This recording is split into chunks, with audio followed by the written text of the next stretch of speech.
Bismillahirrahmanirrahim. Assalamualaikum warahmatullahi wabarakatuh. Jadi pada hari ini saya akan membentangkan tentang pembentangan saya yang bertajuk Penjagaan Alam Sekitar di bawah subjek Komunikasi Antara Budaya dengan kod SKKP 6063 di bawah kelelaan Profesor Nadia Dr. Abdul Latif Ahmad. Nama saya adalah Muhammad Salihuddin bin Mat Sabran dengan nombor metrik P115845. Jadi dalam pembentangan saya pada hari ini, saya akan membentangkan berkenaan yang pertama adalah definisi, yang kedua adalah sorotan literatur, ketiga adalah pencemaran, keempat adalah punca dan kesan pencemaran, yang kelima adalah nilai dan peranan, dan yang terakhir adalah kesimpulan. Yang pertama, definisi alam sekitar. Alam sekitar adalah membawa maksud kepada unsur-unsur yang wujud dalam persekitaran manusia.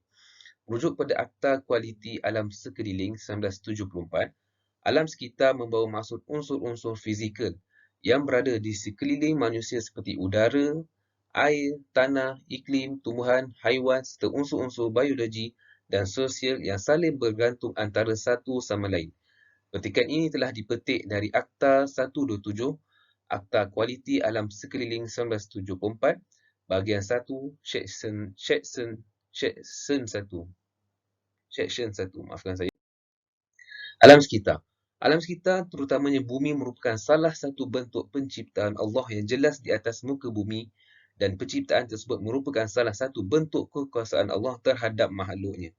Malah, penciptaan manusia dan alam sekitar adalah merupakan penciptaan yang penting dan saling memerlukan antara satu sama lain.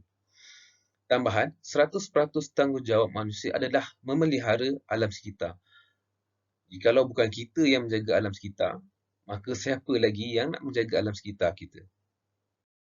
Okey, seterusnya, bagi sorotan literatur. Pertama, peningkatan kesedaran alam sekitar adalah salah satu elemen penting dalam pembinaan kapasiti negara menuju pembangunan lestari. Dipetik daripada Zurina dan Nurjan pada tahun 2003. Tingkah laku golongan manusia semakin rakus dalam mengeksploitasi sumber alam sekitar tanpa memikirkan hak generasi akan datang. Ibrahim, 2005. Yang terakhir, kesedaran terhadap isu-isu alam sekitar dan kesedaran bahawa alam sekitar perlu dipelihara telah meningkat dalam kalangan masyarakat. Dipetik daripada Wahida pada tahun 2004. Okay, seterusnya, pencemaran.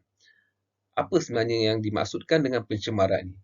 Pencemaran merupakan kemasukan bahan pencemar seperti bahan kimia, hinggar, haba cahaya dan tenaga di alam sekitar yang mengakibatkan kesan yang memusnahkan sehingga membahayakan kesihatan manusia, mengancam sumber alam dan ekosistem serta mengganggu ameniti dan kepenggunaan alam sekitar. Kalau kita dapat tengok dalam gambar yang sebelah ni, menunjukkan satu pencemaran sungai yang telah berlaku di Sungai Pinang, Georgetown, Pulau Pinang, di mana banyak hidupan-hidupan laut seperti ikan telah mati akibat daripada kesan pencemaran alam sekitar yang telah dilakukan oleh manusia sendiri, seperti memuas sampah dalam sungai. Okey, seterusnya, punca pencemaran. Yang pertama adalah pelepasan asap kenderaan. Seperti yang kita maklum, pelepasan asap kenderaan kereta, motosikal, lori yang terlalu banyak sehingga menyebabkan berlakunya pencemaran. Yang kedua adalah pelepasan gas bahan kimia. Contoh daripada pelepasan gas bahan kimia ni adalah daripada corong-corong asap kilang yang dilepaskan secara bebas dan tidak terkawal, yang menyebabkan berlakunya pencemaran udara. Ketiga adalah tumpahan minyak. Seperti contoh berlakunya insiden-insiden tumpahan minyak oleh kapal di perairan laut. Kelima adalah pembuangan sisa toksik. Dan keempat adalah pembuangan sisa toksik yang dibuat oleh pihak-pihak tidak bertanggungjawab yang dibuang sisa-sisa toksik ke dalam sungai. Yang kelima adalah pembuangan sampah sarap ke dalam sungai. Okay. Seterusnya adalah tragedi pencemaran di negara kita. Okay, yang pertama, dalam merujuk pada gambar di atas ni, di mana sebuah lori mengeluarkan satu asap yang itu tebal dan pemilik sebuah kenderaan kargo didenda. Dan kejadian ini telah berlaku pada tahun 2021, Mac 2021, di mana pemilik kenderaan tersebut telah didenda sebanyak RM60,000 kerana melepaskan asap hitam melebihi had yang telah ditetapkan. Merujuk gambar kedua pula adalah pelepasan asap yang dilepaskan oleh kilang. Dua kilang diarah memasang tapisan udara yang mencukupi. Dan peristiwa ini telah berlaku di kawasan perindustrian Zuhra, yang mana dua kilang tersebut telah diarah memasang tapisan udara mencukupi dan mematuhi syarat yang ditetapkan. Dan kejadian ini telah berlaku pada tahun 2020. Yang ketiga adalah tumpahan minyak yang telah menjejaskan kehidupan nelayan yang telah berlaku di Tanjung Balau dan Tanjung Lompat, dan mana peristiwa ini telah menyebabkan nelayan ini tidak dapat turun ke laut dan menjejaskan pendapatan mereka lah. Dan kejadian ini telah menyebabkan terutamanya laut ni bertukar warnanya menjadi hitam sehingga telah merosakkan ekosistem dan hidupan laut seperti ikan dan sebagainya. Okey, seterusnya adalah pencemaran toksik sungai ataupun yang seperti kita semua sedia maklum yang telah berlaku di Sungai Kim Kim. Yang mana peristiwa ni telah menggegarkan Malaysia ketika itu, di mana banyak pelajar-pelajar di sekolah berhampiran telah mengalami masalah kesihatan. Seperti contoh masalah pernafasan. Sehingga mengakibatkan banyak agensi-agensi kerajaan maupun agensi-agensi badan bukan kerajaan telah turun ke kawasan ini bagi membantu dan menyiasat perkara ini dengan lebih lanjut lagi. Dan yang seterusnya adalah pencemaran sampah sarap. Jadi kalau pencemaran sampah sarap ni kita boleh lihat sebagai salah satu benda yang biasalah berlaku di kawasan sekeliling kita. Di mana bila sampah ni terlalu banyak dibuang merata-rata tempat. Dibuang di merata-rata tempat yang tidak sepatutnya sehingga mengakibatkan berlaku longgokan sampah yang terlalu banyak.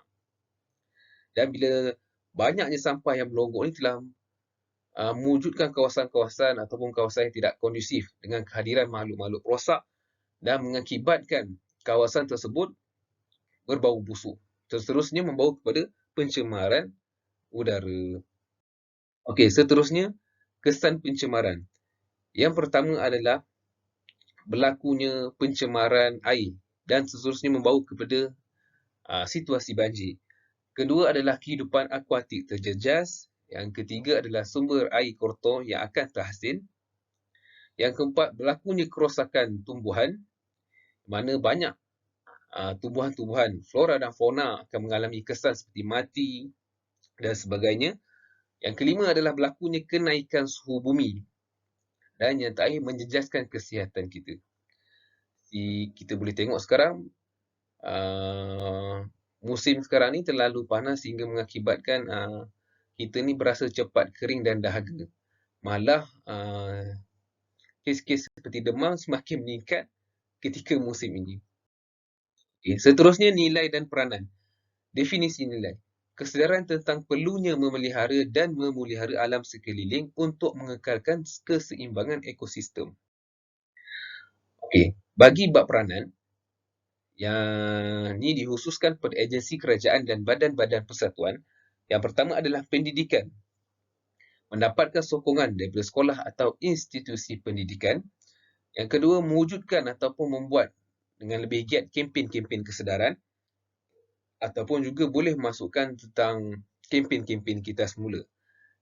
Seterusnya adalah penguatkuasaan. Agensi kerajaan ataupun badan-badan persatuan boleh melakukan pemantauan secara lebih kerap terhadap tempat-tempat yang dipanggil sebagai hotspot lah, ataupun melaporkan sebarang kegiatan pencemaran yang dilakukan oleh pihak yang tidak sepatutnya.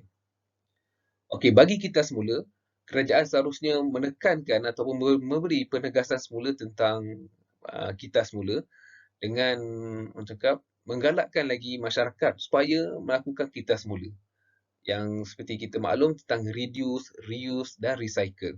Hal ini sedikit sebanyak dapat membantu dalam mengurangkan risiko-risiko pencemaran yang berlaku dalam negara kita. Okey, seterusnya adalah sumber bumi. Menggunakan sumber mineral dengan langkah yang bijak dan cermat. Dan seterusnya mengawal aktiviti cari gali. Maknanya tidak berlakunya aktiviti cari gali ini secara berleluasa ataupun secara lebih kerap sehingga menggugat ekosistem di negara kita. Seterusnya adalah perangkap sampah. Meletakkan perangkap sampah di sungai, laut dan kawasan air terjun. Seterusnya, tapisan udara mewajibkan semua kilang-kilang menggunakan tapisan udara yang tinggi. Kilang-kilang digalakkan menggunakan tapisan udara yang lebih berkualiti. Okey, jadi apakah peranan masyarakat dan individu dalam memelihara alam sekitar? Yang pertama adalah kita sendiri hendaklah menjaga kebersihan. Yakni menjaga kebersihan rumah kita ataupun kawasan-kawasan tempat kerja kita daripada berlakunya aktiviti-aktiviti seperti pembuangan sampah sarap ataupun orang cakap kawasan yang kotor dan sebagainya. Kedua adalah tidak membuang sampah sarap merata-rata. Ketiga, tidak menebang pokok sesuka hati. Keempat, melapor jika melihat sebarang pembakaran secara terbuka. Yang kelima, melapor jika terdapat sebarang aktiviti pembuangan sampah merata tempat ataupun tempat-tempat yang dilarang. Okey, bagi kesimpulan daripada pembentangan saya pada hari ini iaitu berkenaan dengan penjagaan alam sekitar. Penjagaan alam sekitar merupakan satu perkara yang penting pada masa kini. Pencemaran yang jelas berlaku pada masa kini boleh membawa kepada kemusnahan dan kehancuran alam sekitar. Beberapa tindakan dan kempen bersesuaian wajar dilaksanakan terutamanya dalam mewujudkan transformasi proses perubahan dan komitmen terhadap sikap masyarakat. Pihak kerajaan disaran bekerjasama dengan agensi, persatuan, universiti mahupun sekolah dalam merancang pelbagai aktiviti berbentuk lapangan dan pendidikan dalam menanam sikap dan tabiat terhadap penjagaan alam sekitar. Akhir kata, tanggungjawab alam sekitar adalah tanggungjawab semua.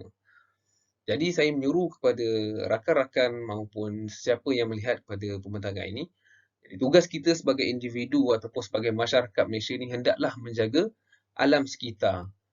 Terutamanya di negara kita sendiri dan berhampiran dengan tempat kediaman kita.